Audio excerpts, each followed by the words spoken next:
If you want to make a curved line, let's just start with a line first. You can click L or just click on it right here. Now I'm gonna want to make it straight for no reason at all, so I'm gonna hold shift while I drag.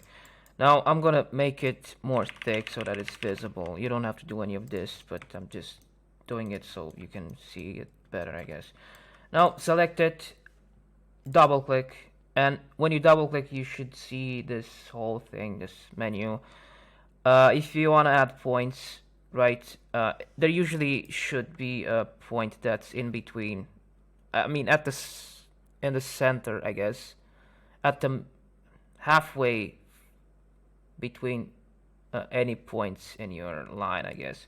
So they should be visible in the middle, right, like this. You can play around, okay, but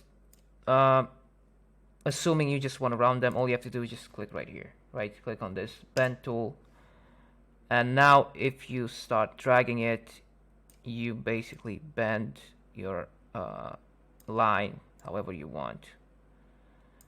Also,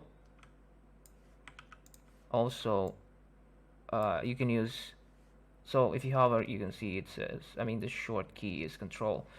If it's by default on this option, right, the, I don't know, move tool, I guess, I don't know what it is. So if it's by default to that, you can just hold Control and drag, and it starts rounding your line. And you can do the same exact thing to shapes, for example. Double click, start adding points, and then just hold Control and basically create whatever you want. So anyway, that's how you do it. That's how you make curved lines in Figma.